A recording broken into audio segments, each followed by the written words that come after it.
കർത്താവിൻ്റെ പരിശുദ്ധ നാമത്തിന് നന്ദിയുള്ള ഹൃദയത്തോടെ കർത്താവിനെ സ്തുതിക്കുന്നു, കർത്താവിനെ വാഴ്ത്തുന്നു.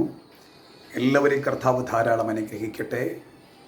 അഗാപ്പെ വോയിസിലേക്ക് ഏവർക്കും കർത്താവായ യേശുക്രിസ്തുവിൻ്റെ നാമത്തിൽ സ്വാഗതമരുളുന്നു. കർത്താവ് നിങ്ങളെ ആയിരിക്കുന്ന ഇടങ്ങളിൽ കാത്തു സൂക്ഷിച്ച് തൻ്റെ കൃപയുടെ മറവിൽ മറയ്ക്കട്ടെ എന്ന് പ്രാർത്ഥിക്കുന്നു, ആശിക്കുന്നു. ഒരു വചന സന്ദേശത്തിലേക്ക് കർത്താവിൽ ആഗ്രഹിച്ച് ഞാൻ പ്രവേശിക്കുകയാണ്. പുറപ്പാട് പുസ്തകം 3-ാം അധ്യായം അതിൻ്റെ 1-ാമത്തെ വാക്യം ഇങ്ങനെയാണ് വായിക്കുന്നത്. മോശ മിദ്യാനിലെ പുരോഹിതനും തൻ്റെ അമ്മയപ്പനുമായ യിത്രോവിൻ്റെ ആടുകളെ മേയിച്ചു കൊണ്ടിരുന്നു. അവൻ ആടുകളെ മരുഭൂമിക്ക് അപ്പുറത്ത് ദൈവത്തിൻ്റെ പർവ്വതമായ ഹോരേബ് വരെ കൊണ്ട് ചെന്നു. അതായത് നമുക്ക് സുപരിചിതമായ ഒരു വേദഭാഗമാണ്. ഈ വചനധ്യാനത്തിന് ലഭിച്ചത് അതോർത്ത് ഞാൻ ദൈവത്തെ സ്തുതിക്കുന്നു. വളരെ പ്രാർത്ഥനയോടുകൂടെ ആയിരുന്നാട്ടെ. അതായത് മോശ മറ്റൊരു രാജ്യത്ത് എത്തപ്പെട്ടിരിക്കുകയാണ്. അതായത് മിദ്യാനിലെത്തി. മിസ്രൈമിൽ ജനിച്ച് വളർത്തപ്പെട്ട ഏകദേശം 40 വയസ്സുവരെ മിസ്രൈമിലെ സകല കാര്യങ്ങളും മനസ്സിലാക്കി, മിസ്രൈമിലെ ഭക്ഷണം കഴിച്ച്, മിസ്രൈമിലെ വെള്ളം കുടിച്ച് വളർന്ന മോശ പെട്ടെന്ന് താൻ ആ രാജ്യത്തു നിന്നും മറ്റൊരു രാജ്യത്തേക്ക് പ്രാണരക്ഷാർത്ഥം ഓടിപ്പോവുകയാണ്. അതിനുള്ള കാരണം നമുക്കറിയാം. ഒരു കൊലപാതകം സംബന്ധിച്ചാണ് മോശ ഇവിടുന്ന് പോകുന്നത്. നിങ്ങൾ ശ്രദ്ധിച്ചു നോക്കൂ. ഈ മോശ മിദ്യാനിൽ ചെന്ന് അഭയം പ്രാപിക്കുകയാണ്. അവിടെ ഒരു മിദ്യാന്യ പുരോഹിതൻ്റെ വീട്ടിൽ തനിക്ക് പാർപ്പാൻ അവസരം ലഭിക്കുകയും ആ മിദ്യാന്യ പുരോഹിതനാകുന്ന യിത്രോവിൻ്റെ മകൾ സിപ്പോറയെ തനിക്ക് ഭാര്യയായി കൊടുക്കുകയും ചെയ്തതായിട്ട് വേദപുസ്തകം നമ്മളെ പഠിപ്പിക്കുന്നു. പ്രിയമുള്ളവരെ, ഇവിടെ ഒരു കാര്യം നാം ചിന്തിക്കേണ്ടതായിട്ടുണ്ട്. അതായത് ഒരു പക്ഷെങ്കിൽ മോശ തൻ്റെ പ്രാണരക്ഷാർത്ഥം ഓടിപ്പോയതാകാം, സത്യമാണ്. എന്നാൽ അതിനകത്ത് ഒരു ദൈവിക ഉദ്ദേശം ഉണ്ടോ എന്ന് ചോദിച്ചാൽ ഞാൻ പറയും തീർച്ചയായിട്ടും അതിനകത്തൊരു ദൈവിക ഉദ്ദേശമുണ്ട്. പലപ്പോഴും നാം ദൈവശബ്ദമൊന്നും കേൾക്കാതെ ചിലപ്പോൾ ചില തീരുമാനങ്ങളൊക്കെ എടുത്തു എന്ന് വരാം. സ്തോത്രം. എന്നാൽ എല്ലാത്തിലുമല്ല, ചിലതിനകത്തൊക്കെ ചില ദൈവിക ഉദ്ദേശങ്ങൾ കാണുവാൻ തക്കവണ്ണം ഇടയാണ്. നാം ദൈവശബ്ദം കേട്ടിട്ടില്ല, ഒരു ദൂത് പ്രാപിച്ചിട്ടില്ല, ഒന്നുമില്ല. പക്ഷെങ്കിൽ സർവശക്തനായ ദൈവം ചിലപ്പോൾ നാം എടുക്കുന്ന ചില തീരുമാനങ്ങൾ, ഒരു പക്ഷെങ്കിൽ മണ്ടൻ തീരുമാനങ്ങൾ, അതിനകത്ത് കർത്താവിൻ്റെ അത്ഭുതകരമായ ചില പ്രവൃത്തികൾ കാണുവാൻ തക്കവണ്ണം കഴിയും. നിങ്ങൾ നോക്കിക്കേ, ഈ മോശയെ ദൈവം ഈ ഭൂമിയിലേക്ക് അയക്കുമ്പോൾ പ്രതികൂലത്തിൻ്റെ നടുവിലാണ് ഈ കുഞ്ഞ് ജനിക്കുന്നത്. കഷ്ടതയുടെ നടുവിലാണ് ഈ കുഞ്ഞ് ജനിക്കുന്നത്. എന്നാൽ അതിൻ്റെ നടുവിലും സർവശക്തനായ ദൈവം ആ കുഞ്ഞിനെ സൂക്ഷിക്കുവാൻ അവന് സൗന്ദര്യം കൊടുത്ത് അവനെ വെള്ളത്തിൽ ഇട്ട് ഒഴുക്കിക്കളയാൻ തീരുമാനിച്ചു. അതായത് ദൈവ പദ്ധതിയുള്ള ഒരു കുഞ്ഞായിരുന്നത് കൊണ്ട് വെള്ളത്തിന് ആ കുഞ്ഞിനെ മുക്കിക്കൊന്നു കളവാൻ സാധിച്ചില്ല. ഇനി അടുത്തത് സ്വതം ഫറവോൻ്റെ മകളുടെ കയ്യിലാണ് ഈ കുഞ്ഞിനെ കിട്ടിയത്. അവിടെ അവൻ ചെയ്യേണ്ടത് ഈ കുഞ്ഞിനെ ഞെക്കിക്കൊല്ലുകയായിരുന്നു ചെയ്യേണ്ടിയിരുന്നത്. എന്നാൽ അവൾ ആ കുഞ്ഞിനെ ഞെക്കിക്കൊന്നുമില്ല. ഒരു പക്ഷെങ്കിൽ പല തവണ എൻ്റെയും നിങ്ങളുടെയും പ്രാണനു നേരെ ശത്രുവാകുന്ന ദുഷ്ടൻ എത്രയോ പദ്ധതികൾ ഒരുക്കി. എന്നാൽ അതിൽ നിന്നൊക്കെ കർത്താവ് നമ്മളെ വിടുവിച്ച്, കർത്താവ് നമ്മളെ സൂക്ഷിച്ച്, നമ്മളെ പരിപാലിച്ച ദൈവത്തിൻ്റെ കരുതലുകൾ ഓർക്കുമ്പോൾ നന്ദി കൊണ്ട് നമ്മുടെ ഹൃദയം നിറയപ്പെടുവാനിടയായിത്തീരണം. കാരണം ആക്സിഡൻറ്റ് മാറിപ്പോയത്, ആ അനർത്ഥം വിട്ടുമാറിയത്, ആ രോഗം കൊണ്ടൊരു പക്ഷെങ്കിൽ മരണപ്പെടാമായിരുന്നു, അവിടെ മരണപ്പെടാതെ ഇരുന്നത്, ഇതിൻ്റെയൊക്കെ പിൻപിൽ ദൈവത്തിൻ്റെ അത്ഭുതകരമായ കരുതലുകളാണ് നമ്മുടെ പ്രാണനു വേണ്ടി നമ്മുടെ കർത്താവ് ചെയ്തത്. എപ്പോഴും നാം കർത്താവിനോട് നന്ദിയുള്ളവരായിരിക്കാൻ ഇടയായിത്തീരണം. നിങ്ങൾ ശ്രദ്ധിച്ചു നോക്കിക്കേ, ഈ മോശ യിത്രോവിൻ്റെ ആടുകളെ മേയിച്ച് നീണ്ട വർഷങ്ങൾ തൻ്റെ ജീവിതം മുൻപോട്ട് കൊണ്ടുപോയി. അങ്ങനെ വർഷങ്ങൾ തൻ്റെ ജീവിതം ആടുകളുമായിട്ടുള്ള ബന്ധത്തിൽ അതിനെ വളർത്തി, അതിൻ്റെ പാല് കറന്ന്, അതിൻ്റെ കുഞ്ഞുങ്ങളെ വളർത്തി ഒക്കെ താൻ ജീവിച്ച് വളരുകയാണ്. സ്തോത്രം. ഇവിടെ ഇരുന്നവൻ ഫറവോൻ്റെ കൊട്ടാരത്തിൽ ജനിച്ചവൻ, ഫറവോൻ്റെ കൊട്ടാരത്തിൽ ജീവിച്ചവൻ ഇപ്പോൾ എവിടെയാണ്? ഇപ്പോൾ മരുഭൂമിയും തടാകങ്ങളും പർവ്വതങ്ങളും ഒക്കെ കറങ്ങി ജീവിതത്തിൽ എന്തൊക്കെയോ നഷ്ടപ്പെട്ട ഒരു മനുഷ്യനെ പോലെ, നമ്മുടെ ഭാഷയിൽ പറഞ്ഞാൽ എത്ര അനുഗ്രഹങ്ങളായിരുന്നു, ഇതെല്ലാം നഷ്ടപ്പെട്ട ഒരു വ്യക്തിയെപ്പോലെ താൻ നടക്കുകയാണ്. സ്തോത്രം. എന്നാൽ ശ്രദ്ധിക്കുക, മോശയ്ക്കാരോടും പരാതിയില്ല, മോശയ്ക്കാരോടും വെറുപ്പില്ല. കാരണം അവൻ ആ ദേശത്ത് നിന്ന് ഓടി രക്ഷപ്പെടുവാൻ വേണ്ടി വന്ന് അവന് സംരക്ഷണം കൊടുത്തൊരു വ്യക്തിയാണ് യിത്രോ. അങ്ങനെ നാളുകൾ നീണ്ടു പോയി. ഒരു ദിവസം ഇവൻ മരുഭൂമി കയറി ഇറങ്ങി. ഇവിടെ പറയുന്നത്, സ്തോത്രം, ആടുകളെ മരുഭൂമിക്ക് അപ്പുറത്ത് ദൈവത്തിൻ്റെ പർവ്വതമായ ഹോരേബ് വരെ കൊണ്ടുചെന്നു. ഒരു പക്ഷെങ്കിൽ ആദ്യമായിട്ടായിരിക്കാം മോശ ഈ മരുഭൂമി കയറി ചെല്ലുന്നത്, ഈ ഹോരേബിലെത്തുന്നത്. ഒരു പക്ഷെങ്കിൽ അതിനു മുമ്പ് പോയിട്ടുണ്ടാകാം. എന്നാൽ ദൈവത്തിൻ്റെ സമയത്തിനു മാത്രമേ ദൈവപ്രവൃത്തി വെളിപ്പെടുത്തുള്ളൂ. നിങ്ങൾ പ്രതിസന്ധികളിൽ കൂടെയും പ്രശ്നങ്ങളിൽ കൂടെയും കടന്നു പോകുന്നൊരു വ്യക്തിയായിരിക്കും, അല്ലായിരിക്കാം. നിങ്ങൾക്കെല്ലാ കാര്യങ്ങളും അനുകൂലമായിരിക്കുന്ന സാഹചര്യവുമായിരിക്കാം, എന്തെങ്കിലും ആകട്ടെ. എന്നാൽ നിങ്ങൾക്കു വേണ്ടി ദൈവം തമ്പുരാൻ ഒരുക്കുന്ന ചില സമയങ്ങളുണ്ട്. നിങ്ങൾക്കു വേണ്ടി മാത്രം കരുതി വയ്ക്കുന്ന ചില സമയങ്ങൾ. ആ സമയത്ത് തന്നെ കർത്താവ് നിങ്ങളെ പുറത്ത് കൊണ്ടുവരും. നിങ്ങൾ നോക്കിക്കേ, ഈ മനുഷ്യൻ ഈ മരുഭൂമിയിൽ കൂടെ ഈ ആടിനെ നടത്തിക്കൊണ്ടു പോവുകയാണ്. മരുഭൂമിയിലെ യാത്ര വളരെ ബുദ്ധിമുട്ടാണ്. കാരണം അത് ചൂടേറിയതാണ്. നടന്നാലും നീങ്ങാത്ത അനുഭവമാണ്. ഒരു കാലെടുത്ത് വെച്ച് കഴിഞ്ഞാൽ മറ്റൊരു കാലിൽ വെക്കണമെങ്കിൽ ബുദ്ധിമുട്ടാണ്. ഒരാടിടത്തോട്ട് പോയാൽ ആടിനെ നേരെയാക്കി കൊണ്ടുവരുമ്പോഴത്തേക്ക് വലത്തെ ആടുകൾ മറ്റൊരു വഴിക്ക് പോകും. അങ്ങനെ ദീർഘസമയങ്ങൾ ബുദ്ധിമുട്ടും പ്രയാസങ്ങളും ഒക്കെ നിറഞ്ഞ് എന്ത് ചെയ്യുന്നു? താൻ ആ മരുഭൂമിയുടെ അപ്പുറത്ത് ചെല്ലുകയാണ്. ജീവിതത്തിൽ എന്നെ കേൾക്കുന്ന സഹോദരങ്ങളോട് പറയട്ടെ, ചില മരുഭൂമി പോലെയുള്ള അനുഭവങ്ങൾ നിങ്ങളുടെ ജീവിതത്തിൻ്റെ അകത്തളത്തിലുണ്ടെങ്കിൽ നിങ്ങൾക്ക് ഒരു ദൈവപ്രവൃത്തിയുടെ സമയമാണ്. എന്നും നിങ്ങൾ മരുഭൂമിയിൽ കൂടെ അലഞ്ഞ് വലഞ്ഞ് പോകേണ്ട വ്യക്തിയല്ല. എന്നും നിങ്ങൾ മരുഭൂമിയിൽ തളർന്നു പോകേണ്ട വ്യക്തിയല്ല.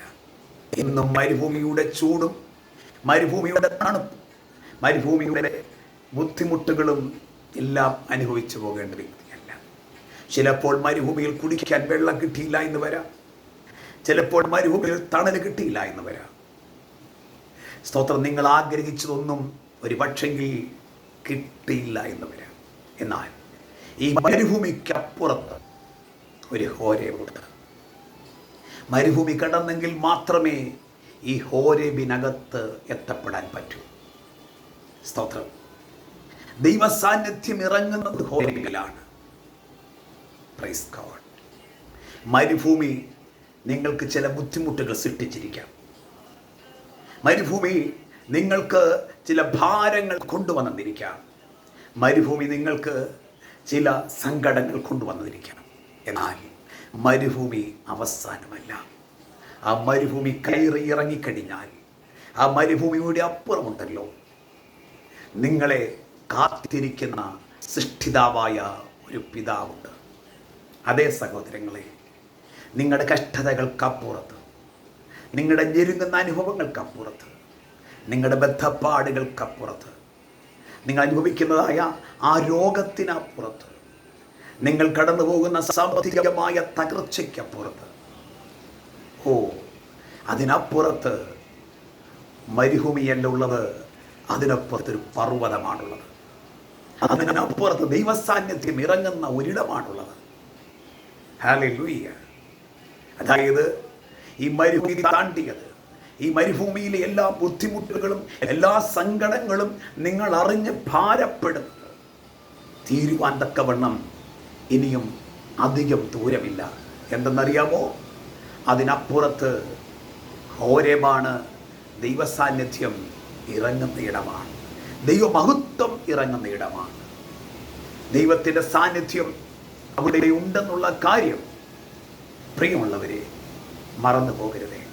ജീവിതത്തിൽ ചില പ്രതിസന്ധികൾ വരുമ്പോൾ കർത്താവ് എന്നെ കൈവിട്ട് കളഞ്ഞു, യേശു എന്നെ മറന്നു കളഞ്ഞു, ദൈവം എന്നെ ഉപേക്ഷിച്ച് കളഞ്ഞു എന്ന് നിങ്ങൾ ചിന്തിക്കുന്നുണ്ടെങ്കിൽ സ്നേഹത്തോടെ പറയില്ല. യേശു നിങ്ങളെ ഉപേക്ഷിച്ചിട്ടില്ല, യേശു നിങ്ങളെ മറന്നു കളഞ്ഞിട്ടില്ല. യേശു നിങ്ങളെ സ്നേഹിക്കുന്നു. ശ്രേഷ്ഠമായത് ചിലത് നിങ്ങളെ ഏൽപ്പിക്കുവാൻ, ശ്രേഷ്ഠമായത് ചിലത് നിങ്ങൾക്ക് കാണിച്ചു തരുവാൻ, ശ്രേഷ്ഠമായതിലേക്ക് നിങ്ങളെ നടത്തുവാൻ. നിന്റെ നീണ്ട വർഷങ്ങൾ നീ പോയ സാഹചര്യങ്ങൾ ദൈവത്തിൻ്റെ കുഞ്ഞെ കർത്താവിന് അറിയാം. നിന്റെ ബദ്ധപ്പാടുകൾ അറിയാം, നിന്റെ വിഷമതകൾ അറിയാം, നിന്റെ സങ്കടങ്ങൾ അറിയാം, നീ കരഞ്ഞതറിയാം. ആരുമില്ലാതെ ഒറ്റയ്ക്ക് നീ യാത്ര ചെയ്തത് കർത്താവിനറിയാം. ഇതിനൊക്കെ ഒരു വിരാമമിടുവാൻ കർത്താവിന് ആഗ്രഹമുണ്ട്. രണ്ടാമത്തെ വാക്യം ഇങ്ങനെ പറയുന്നു: അവിടെ യഹോവയുടെ ദൂതൻ ഒരു മുൾപ്പടർപ്പിൻ്റെ നടുവിൽ നിന്ന് അഗ്നിജ്വാലയിൽ അവന് പ്രത്യക്ഷനായി. അവൻ നോക്കിയാറെ മുൾപ്പടർപ്പ് തീ പിടിച്ച് കത്തുന്നതും മുൾപ്പടർപ്പ് വെന്തു പോകാതിരിക്കുന്നതും കണ്ടു. അവിടെ പറയുന്നത് കേട്ടു. അവിടെ യഹോവയുടെ ദൂതൻ ഒരു മുൾപ്പടർപ്പിൻ്റെ നടുവിൽ നിന്നു. അതായത് ഇവൻ ഇറങ്ങി ചെല്ലുന്നത് നോക്കി നിൽക്കുന്ന ദൈവത്തിൻ്റെ ദൂതൻ. നിങ്ങൾ ഈ മരുഭൂമി കഴിഞ്ഞ് ഇറങ്ങുമ്പോൾ ദൈവത്തിൻ്റെ കരമാണ് നിങ്ങൾ കാണാൻ പോകുന്നത്. ദൈവത്തിൻ്റെ പ്രവൃത്തിയാണ് നിങ്ങൾ കാണാൻ പോകുന്നത്. ദൈവത്തിൻ്റെ ശബ്ദമാണ് നിങ്ങൾ കേൾക്കാൻ പോകുന്നത്. ദൈവ മഹത്വമാണ് നിങ്ങൾ അറിയാൻ പോകുന്നത്. ഇതാ ഈ മരുഭൂമിക്കപ്പുറത്ത് ഒരു മുൾപ്പടർപ്പിനുള്ളിൽ ദൈവത്തിൻ്റെ ദൂത് നിൽക്കുകയാണ്. ആ ദൈവദൂതൻ അവിടെ നിൽക്കുമ്പോൾ ആ നിൽക്കുന്ന ഇടം കത്തുന്നുണ്ട്. എന്നാൽ ആ മുൾപ്പടർപ്പ് കത്താതെ, അത് ചാരമായി പോകാതെ, നശിച്ചു പോകാതെ നിൽക്കുന്ന ഈ കാഴ്ച മോശെ അത്ഭുതപ്പെടുത്തി. Praise God. മോശ ഇത് കാണുവാനുള്ള ആഗ്രഹത്തോടുകൂടെ മുൻപോട്ട് ചെല്ലുകയാണ്. Praise God. അത് ചെല്ലുമ്പോൾ മൂന്നാമത്തെ വാക്യം വായിക്കുന്നു. നാലാമത്തെ വാക്യം പറയുന്നു: നോക്കേണ്ടതിന് അവൻ വരുന്നത് യഹോവ കണ്ടപ്പോൾ ദൈവം മുൾപ്പടർപ്പിൻ്റെ നടുവിൽ നിന്ന് അവനെ മോശെ മോശെ എന്ന് വിളിച്ചു. ഇതുവരെ നിങ്ങൾ ദൈവശബ്ദം കേട്ടിട്ടില്ലയോ? ഇതാ നിങ്ങളെ വിളിക്കുകയാണ്. നിങ്ങളുടെ പേര് വിളിക്കുന്നൊരു ദൈവമുണ്ട്. മോശയുടെ പേര് വിളിച്ച കർത്താവ്. അതെ സഹോദരങ്ങളെ, നിങ്ങളുടെ പേര് വിളിക്കുന്നവനാണ് കർത്താവ് കേട്ടോ. നിങ്ങളുടെ പേര് കർത്താവിനറിയാം. മോശയ്ക്ക് പേരിട്ടത്, സ്തോത്രം, ഫറവോൻ്റെ മകളാണ് എന്ത് ചെയ്യുന്നു, പിന്നെ വെള്ളത്തിൽ വലിച്ചെടുത്തു എന്ന് പറഞ്ഞ് മോശെ എന്ന് പേരിട്ടത്. ആ പേര് കർത്താവിനറിയാം. നിങ്ങളുടെ അപ്പനോ അമ്മയോ നിങ്ങളുടെ പ്രിയമുള്ളവരോ നിങ്ങൾക്കിട്ടൊരു പേരുണ്ടല്ലോ, ആ പേരറിയുന്നൊരു കർത്താവ്, ആ പേര് തന്നെ വിളിക്കുന്നൊരു കർത്താവുണ്ട്. Praise God. ശൗമേലിനെ ശൗമേൽ എന്ന് വിളിച്ച അരിമനാഥൻ, നിങ്ങളുടെ പേര് വിളിക്കുന്ന ഒരു കർത്താവിനെ നിങ്ങൾ ആരാധിക്കുന്നത്. ഇവിടെ വിളിക്കുകയാണ്, മോശെ മോശെ എന്ന് വിളിച്ചു. ദൈവത്തെ സ്തോത്രം. അവൻ പറഞ്ഞു, ഇതാ ഞാൻ. കാരണം അവന് മനസ്സിലായി എന്നെ വിളിക്കുന്നത് സർവശക്തനായ ദൈവമാണ്. കാരണം ഈ 40 വർഷം അവൻ ദൈവവുമായിട്ട് കൂടെ നടന്നവനാണ്. Praise God. അവൻ ഫറവോന്റെ സന്നിധിയിലെ കാര്യങ്ങളിൽ അവൻ്റെ ഹൃദയത്തിൽ കിടന്നത്. ഈ 40 വർഷം അവൻ്റെ ജീവിതത്തിൽ കർത്താവുമായിട്ടുള്ള വലിയൊരു ബന്ധത്തിലേക്ക് വന്നു. പ്രിയമുള്ളവരെ, എപ്പോഴാണ് ദൈവത്തിൻ്റെ ശബ്ദം നാം കേൾക്കുന്നത്? നമ്മൾ അത്രത്തോളം കർത്താവിനോട് അടുത്ത് ചെല്ലുമ്പോഴാണ് കർത്താവിൻ്റെ ശബ്ദം കേൾക്കുവാൻ പറ്റുന്നത്. ഇതാണ് ദീർഘമായ 40 വർഷങ്ങൾ ഈ മനുഷ്യൻ കുറ്റം പറയാതെ, പെറുപെറുക്കാതെ, ആരെയും പഴിക്കാതെ തൻ്റെ ജീവിതത്തിൽ ഓരോ ദിവസവും തൻ്റെ പിതാവായ ദൈവത്തോടടുത്ത് അടുത്ത് അടുത്ത് അടുത്ത് അടുത്ത് യാത്ര ചെയ്ത് ഒരു ദിവസം അവൻ്റെ കാതിൽ കേട്ടു, മോശേ മോശേ. പ്രിയമുള്ളവരെ, നാം എത്രത്തോളം കർത്താവിൻ്റെ സന്നിധിയിൽ അടുത്ത് ചെല്ലുമോ അത്രത്തോളം ദൈവ സാന്നിധ്യവും ദൈവശബ്ദവും നമുക്ക് കേൾക്കുവാൻ തക്കവണ്ണം ഇടയായിത്തീരും. അതിനുവേണ്ടിയാണ് നാം ആഗ്രഹിക്കേണ്ടതും കൊതിക്കേണ്ടതും.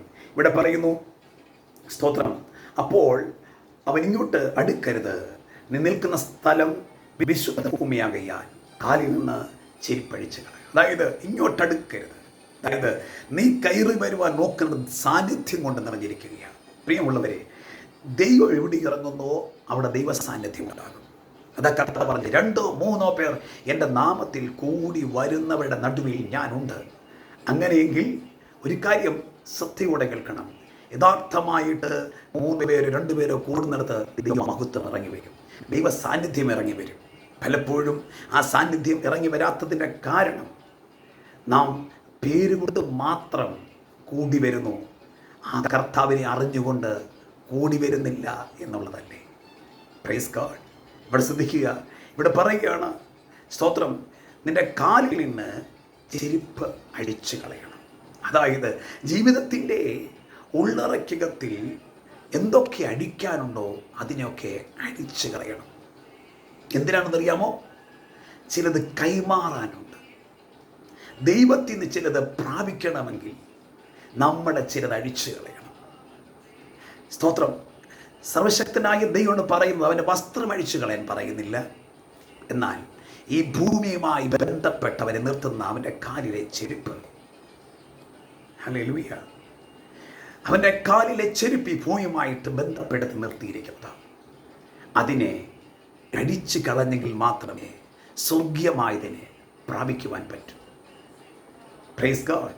അതായത് കാലിലെ അടിച്ചു കളഞ്ഞാൽ സ്വർഗത്തിലേത് പ്രാപിക്കാൻ പറ്റും. കർത്താവിന് മഹത്വം. പ്രിയമുള്ളവരെ, മോശെ അഴിച്ചു കളഞ്ഞു, ദൈവസാന്നിധ്യം വെളിപ്പെട്ടു. അവസാനം അവൻ്റെ കയ്യിലിരുന്ന വടി നിലത്തിടുവാൻ പറയുന്നു. ആ വടി നിലത്തിട്ടപ്പോൾ അത് പാമ്പായിട്ട് മാറി. മോശ പെട്ടെന്ന് പിറകോട്ടോടി മാറി, പെട്ടെന്ന് പിറകോട്ട് ഓടിപ്പോയെന്നാണ് പറയുന്നത്. സ്തോത്രം. കാരണം ഭയപ്പെട്ടു പോയി.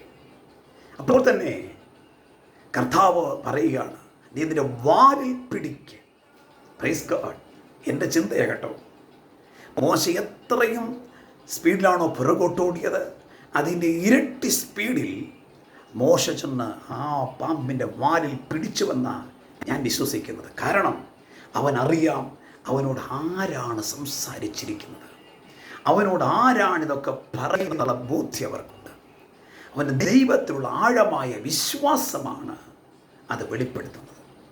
നമ്മുടെ ജീവിതത്തിൽ കർത്താവുമായിട്ടുള്ള ബന്ധത്തിൻ്റെ ആഴത്തിൽ നാം ഇറങ്ങി, ആ വിശ്വാസത്തിൻ്റെ ആഴത്തിലേക്ക് നമ്മൾ ഇറങ്ങുമ്പോഴാണ് നമ്മുടെ ജീവിതത്തിൽ ഏറ്റവും സന്തോഷകരമായ അനുഭവങ്ങളിലേക്ക് നാം പോകുന്നത്. അതുവരെ കൊണ്ട് നടന്ന വടി കർത്താവ് പറഞ്ഞു, ഇനിയും അത് നിൻ്റേതല്ല, എൻ്റെ വടിയാണ്. അതായത് ശ്രദ്ധിച്ചേ, എൻ്റേത് എന്തൊക്കെയുണ്ടോ അതൊക്കെ ദൈവത്തിൻ്റെതായിട്ട് മാറും. Praise God. അതായത് നാം ദൈവത്തിൻ്റെ വകയാണ്, നാം കർത്താവിൻ്റെ മക്കളാണ്, കർത്താവിൻ്റെ അവകാശമാണ്. നമുക്കൊന്നുമില്ല, നമ്മുടെ കർത്താവിൻ്റെതാ പൂർണ്ണം. നമ്മളിത് പറയും, പക്ഷെങ്കിൽ പലതും നമ്മുടേതാണെന്ന് നമ്മൾ വിളിച്ച് പറയുന്നവരാണ്. ഇത് കർത്താവ് പറയുകയാണ്, വേണ്ട, ഈ വടിയുണ്ടല്ലോ, ഇതിനിയും എൻ്റെ വടി, ദൈവത്തിൻ്റെ വടി. ആ വടിയുമായിട്ടാണ് മോശ മുന്നോട്ട് പോകുന്നത്. നോക്കിക്കേ, 40 വർഷം, നീണ്ട 40 വർഷം പരിശോധനകളിൽ കൂടെ, പ്രതിസന്ധികളിൽ കൂടെ, വെല്ലുവിളികളിൽ കൂടെ, മഴയും മഞ്ഞും ഒക്കെ കൊണ്ട്, തിന്നും കുടിച്ചും തിന്നാതെയും കുടിക്കാതെയൊക്കെ ഇരുന്ന് എന്ത് ചെയ്യുന്നു? ചിലപ്പോൾ ദീർഘനാളുകൾ കഴിഞ്ഞായിരിക്കാം വീട്ടിലേക്ക് ചെല്ലുന്നത്. കാരണം ടെൻ്റ് അടിച്ച് പോകുമ്പോൾ ഭാര്യയും മക്കളെയും ഒന്നും ഓർക്കാൻ പറ്റാത്ത ചില നിമിഷങ്ങൾ കാണാം. എന്നാൽ ഇതിൻ്റെയൊക്കെ നടുവിൽ കരുതുന്നൊരു കർത്താവുണ്ട്. കർത്താവ് പറയുകയാണ്, നീ ഇനി തിരിച്ചു പോക്കോ, ഞാൻ നിന്നെ മിസ്രൈമിലേക്ക് അയക്കുകയാണ്. എൻ്റെ ജനത്തെ നടത്താൻ, എൻ്റെ ജനത്തെ മുൻപോട്ട് കൊണ്ടുപോകുവാൻ ഞാൻ നിന്നെ കണ്ടിരിക്കുകയാണ്. വേണ്ട, ഈ വടി നിൻ്റെ കയ്യിലിരിക്കട്ടെ.